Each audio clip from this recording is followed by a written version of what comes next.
Assalamualaikum warahmatullahi wabarakatuh. Selamat jumpa lagi para mahasiswa semua. Hari ini kita akan melanjutkan kuliah kita dengan materi lanjutan dari yang kemarin. Kali ini kita akan membahas tentang estimasi. Ya, estimasi. Jadi sebagaimana di perkuliahan kita selain membahas clustering, mulai membahas klasifikasi, kemudian kita membahas estimasi dan prediksi. Nah, di sini ada sedikit perbedaan antara estimasi dan prediksi. Sebenarnya sama-sama perkiraan. Keduanya adalah sama-sama perkiraan. Hanya saja kalau prediksi itu datanya adalah data yang time series, jadi menggunakan berbasis waktu. Oke, kita mulai saja untuk materi estimasinya.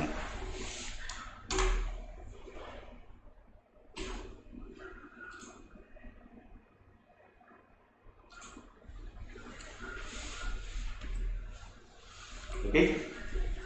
Yang pertama kita awali dulu dengan pengertian estimasi. Jadi estimasi itu kalau kita lihat di Kamus Besar Bahasa Indonesia itu artinya adalah perkiraan, penelitian atau pendapat, ya.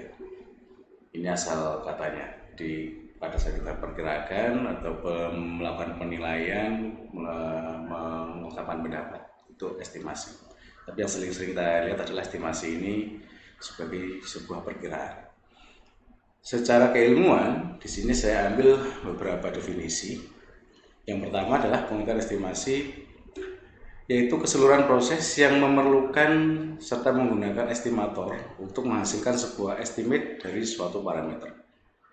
Jadi butuh estimate, sesuatu digunakan untuk melakukan estimasi. Itu pendapat dari Harinaldi. Kemudian ada lagi pengertian yang lain dari estimasi, yaitu suatu pengukuran yang didasarkan pada hasil kuantitatif atau dengan kata lain tingkat akurasinya bisa diukur dengan angka. Jadi estimasi itu juga punya tingkat akurasi, ketepatan dalam melakukan perkiraan. Jadi bisa tinggi, bisa rendah, itu harus bisa diukur ke estimasi. Nah, di dalam data mining yang sering digunakan untuk melakukan estimasi itu ada beberapa algoritma. Di sini saya sebutkan 3, yaitu regresi linear, kemudian neural network, dan support vector machine. Ya. Di mata kuliah ini nanti yang akan kita bahas adalah tentang penggunaan regresi linear untuk melakukan estimasi atau perkiraan kejadian berdasarkan estimator atau data-data yang sebelumnya. Nah, sebelum kita bahas tentang regresi linear, kita lihat dulu definisinya. Regresi linear. Jadi regresi linear itu adalah sebuah pendekatan untuk memodelkan hubungan antara variabel terikat Y dan satu atau lebih variabel bebas yang disebut dengan X. Jadi ada variabel terikat, ada variabel bebas. Nah, salah satu gunanya adalah untuk melakukan perkiraan berdasarkan data-data yang telah dimiliki sebelumnya. Jadi untuk melakukan regresi ini atau estimasi dengan regresi ini harus punya data sebelumnya, kalau nggak ada kita nggak bisa. Nanti namanya pengawuran, itu namanya bukan estimasi, gitu ya. Oke.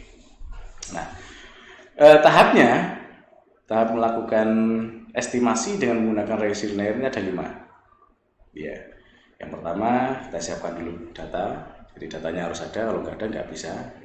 Yang kedua itu identifikasi atribut dan label dari data itu, nanti kita identifikasikan mana atribut yang akan digunakan. Kemudian setelah itu kita hitung, hitung X kuadrat, Y kuadrat, dan XY dan total masing-masingnya.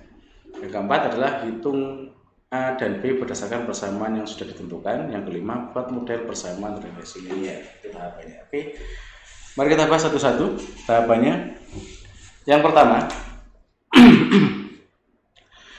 adalah kita mempersiapkan data. Ya, ini contoh data adalah data cacat, gitu ya. Jadi yang Y-nya ini variabel terikatnya ya, data cacat berdasarkan ruang suhu. Misalnya kita memproduksi sesuatu gitu ya pada suhu tertentu, kemudian dicatat catatnya barang yang cacat pada suhu tertentu itu ada berapa. Di sini misalnya pada saat kita bekerja di suhu 24 derajat ada barang cacat 10, suhu 22 ada barang cacat 5, dan seterusnya. Kita bekerja pada suhu 25 ada barang cacat 13 gitu ya. Oke, ini data kita siapkan. Kalau sudah ada, langkah berikutnya adalah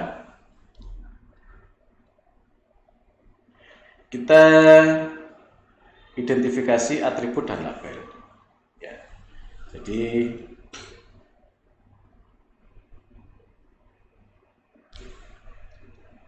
atributnya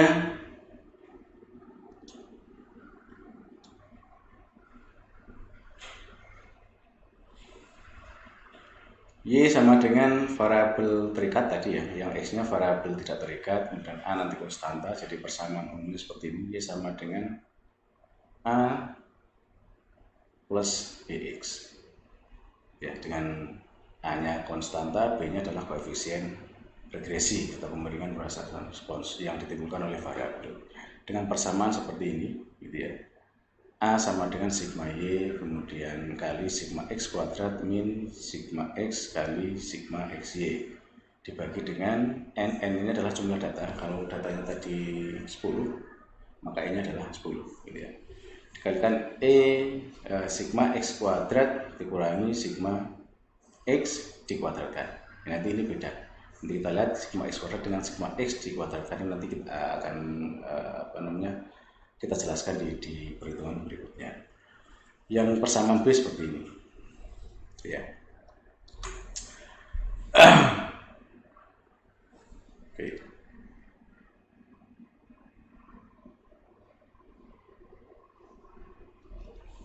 Kemudian hitung A dan B berdasarkan persamaan yang sudah ditentukan. Nah, tadi ada persamaan gitu ya, ada persamaan. Kemudian kita hitung A dan B-nya. A dan B-nya. Nah, di atas tadi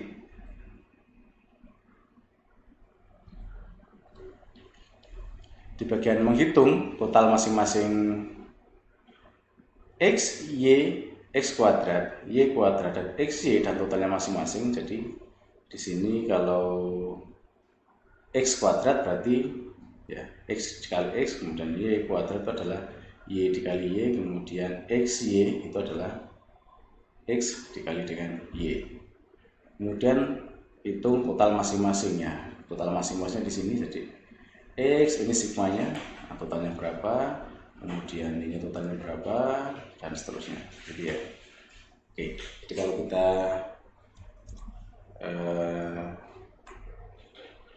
lihat di Excelnya, gitu ya. Nah kalau misalnya kita lihat di sini, di Excelnya, ini tadi datanya.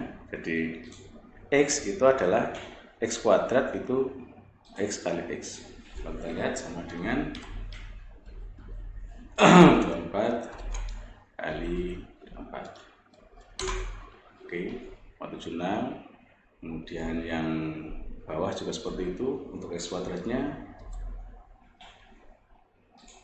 22 kali 22. Oke, gitu ya. Nah, ini bisa kita kopikan saja ke bawah karena sama.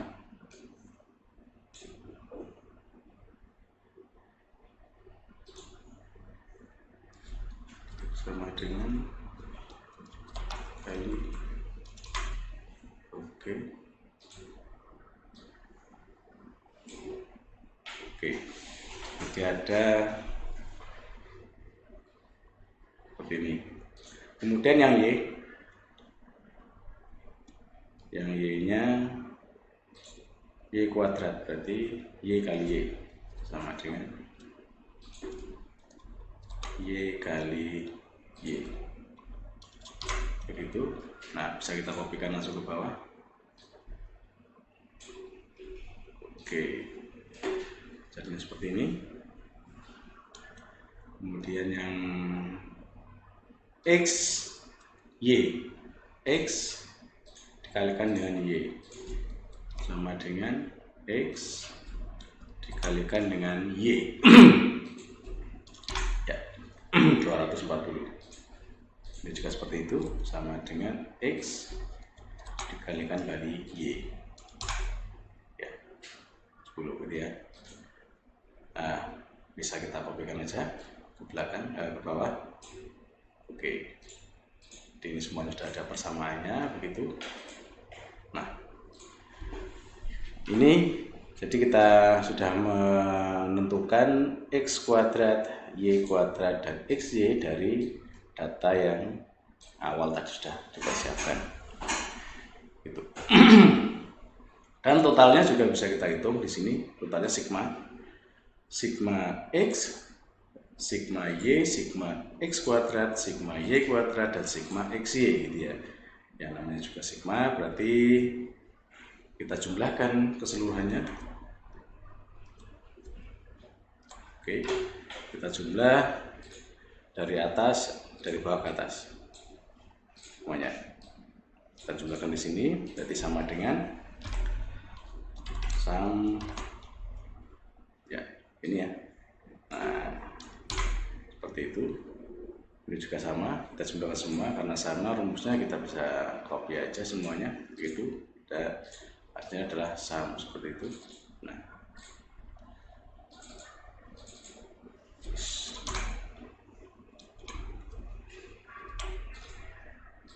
ya, oke. Nah, sehingga di sini kita dapatkan nilai dari sigma X, sigma Y, sigma X kuadrat, sigma Y kuadrat, dan sigma XY. Ya, ini nanti akan kita gunakan untuk melakukan perhitungan pada tahap berikutnya. Oke. Kemudian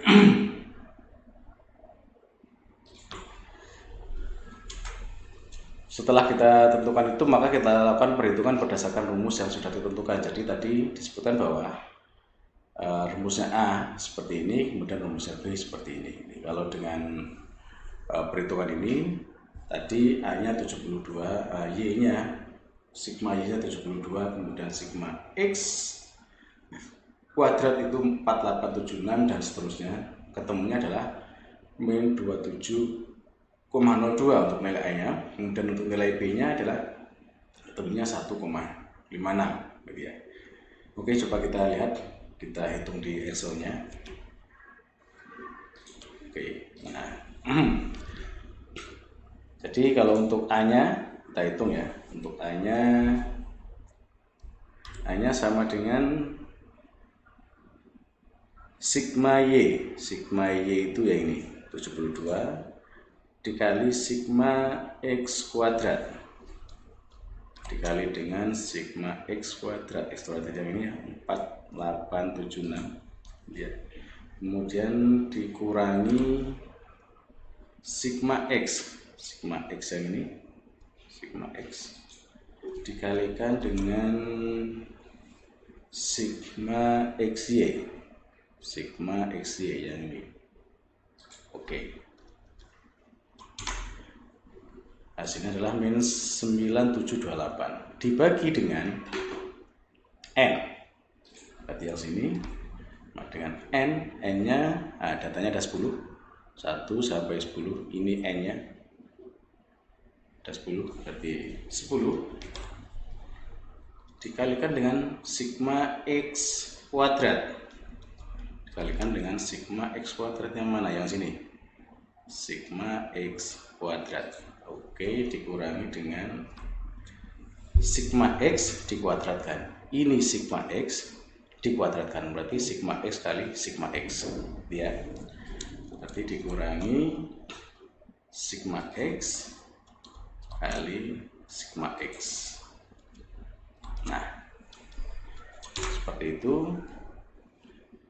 Dan yang terakhir adalah kita bagikan antara yang atas ya, yang atas yang bawah, ketemunya adalah minus 27,022 dan seterusnya, jika dibulatkan jadi minus 27,02. Jadi A-nya ketemu ya. A-nya ketemu 27,02 yang ini. Oke. Sekarang kita hitung B-nya. Kita hitung B-nya. B-nya adalah yang sisi atas ini N kali sigma XY. Nah, kita tahu N-nya adalah 10 kali sigma XY yang sini 1640. Oke, dikurangi sigma X kali sigma Y, dikurangi sigma X kali sigma Y ya. Sigma X dikalikan dengan sigma Y. Kita enter, hasilnya 560. 560 dibagi dengan N kali sigma X kuadrat, sama dengan ini ya, dengan ini sama dengan 10 kali sigma X kuadrat yang ini dikalikan dengan sigma X kuadrat. Oke, kemudian dikurangi dengan sigma X dikuadratkan, sigma X kali sigma X sama 360 juga. Kemudian kita bagi sama dengan ruas atas, kita bagikan dengan ruas bawah. Oke, sehingga ketemu 1,55556 dibulakan 1,56. Oke, sehingga di tahap keempat ini sudah ditemukan antara nilai A dan nilai B-nya, di mana nilai A-nya adalah min 27,02 dan nilai B-nya adalah 1,56 gitu ya. Oke, kita lihat berikutnya.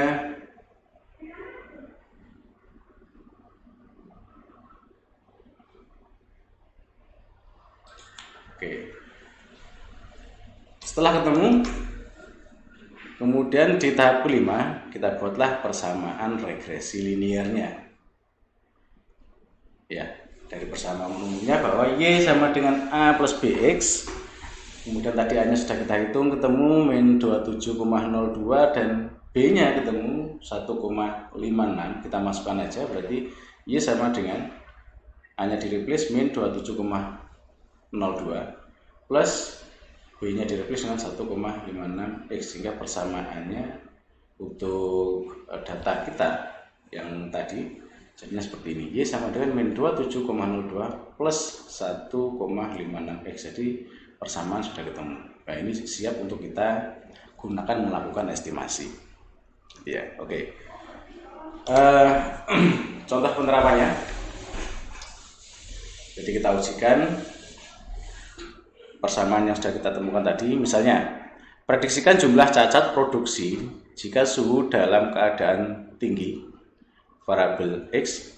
Contoh misalnya pada saat kita bekerja pada suhu dalam suhu 30 derajat Celcius, kira-kira ada berapa produk yang cacat.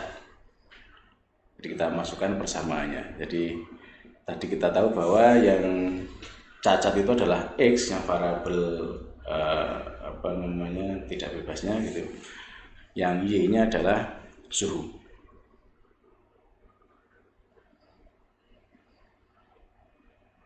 Maaf, yang X-nya suhu, yang Y-nya adalah yang cacatnya tadi. Oke, kita masukkan aja. Y sama dengan min 27,02 plus 1,56 X. X-nya ditentukan 30. Sehingga kita masukkan saja. Y sama dengan min 27,02 plus 156 kali 30. Sehingga estimasi produk yang cacat pada saat kita bekerja dalam suhu 30 derajat Celcius itu ada sekitar 19,78 produk yang cacat. Ya, jadi kalau kita lihat di Excel-nya, kita uji cobakan misalnya Y sama dengan di sini Y-nya adalah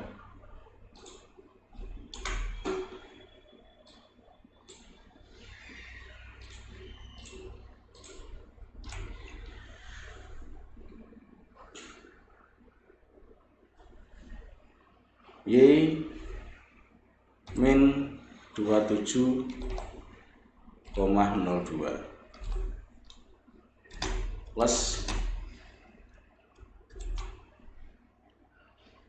B-nya 1,56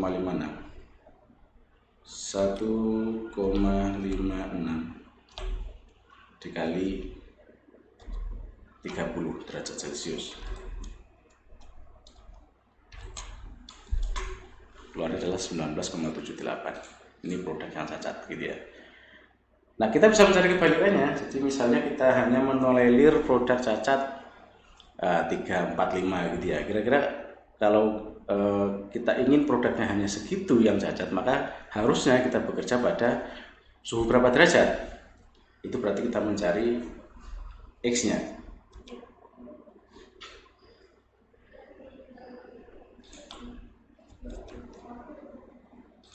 Ya, contoh misalnya, jika cacat produksi yang ditargetkan hanya boleh 5 unit, jadi hanya 5 unit yang diperbolehkan yang cacat, maka berapakah suhu ruangan yang diperlukan untuk mencapai target tersebut? Nah, berarti kita mencari suhunya, yaitu variabel X-nya. Nah, di sini kita masukkan saja, karena Y-nya 5, jadi persamaan umum tadi. Yang ini ya sama dengan min 27,02 plus 1,56 X, kita masukkan Y-nya 5, masuk 5 di sini, sama dengan min 27,02 plus 1,56 X, karena yang kita cari adalah X-nya. Kita pindah luas seperti biasa ya. Jadi 1,56 X sama dengan 5 plus 27,2. Kemudian ketemunya adalah X-nya sama dengan 2,02 dibagi 1,56.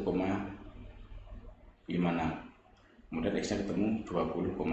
Sehingga kalau kita hanya menolerir produk yang cacat itu 5 unit, maka kita harus bekerja pada suhu ruang 20,52 derajat. Nah, itu adalah penggunaan regresi linear untuk melakukan estimasi gitu ya. Jadi datanya harus ada, kemudian variabelnya kita tentukan semuanya, jadi X-nya, Y-nya, X kuadrat, Y kuadrat, kemudian XY itu kita tentukan semuanya, baru kita melakukan perhitungan sesuai dengan persamaan yang ada. Setelah ketemu persamaan umumnya, baru bisa kita lakukan pengujian. Kita masukkan apa yang kita cari, apakah variabel X-nya atau variabel Y-nya. Itu penjelasan tentang estimasi dengan regresi linear, mahasiswa semuanya. Silakan nanti dikembangkan di rumah dan menggunakan data yang lain, misalnya data untuk perkiraan jarak tempuh atau waktu yang harus waktu tempuh untuk menempuh jarak tertentu dengan kondisi-kondisi tertentu, misalnya kondisi lampu merah, kondisi macet dan seterusnya. Itu bisa dikembangkan ke sana. Jadi kalau misalnya pas hari atau pas melewati rute tertentu dengan lampu merah ada berapa titik, yang pertama berapa kali nyampainya, yang kedua berapa kali nyampainya, dan seterusnya. Nanti pada saat akan berjalan di situ lagi, nanti perkirakan akan berapa lama akan sampai pada tujuan. Seperti itu bisa dikembangkan ke contoh-contoh data yang lain. Nah, terima kasih. Program kita hari ini ada pertanyaan seperti biasa, silakan disampaikan pada e-learning yang sudah kita punya. Diskusi nanti kita akan ada di sana, nanti tugas-tugas juga nanti akan kita berikan ada di e-learning juga. Terima kasih, saya Firi. Assalamualaikum warahmatullahi wabarakatuh.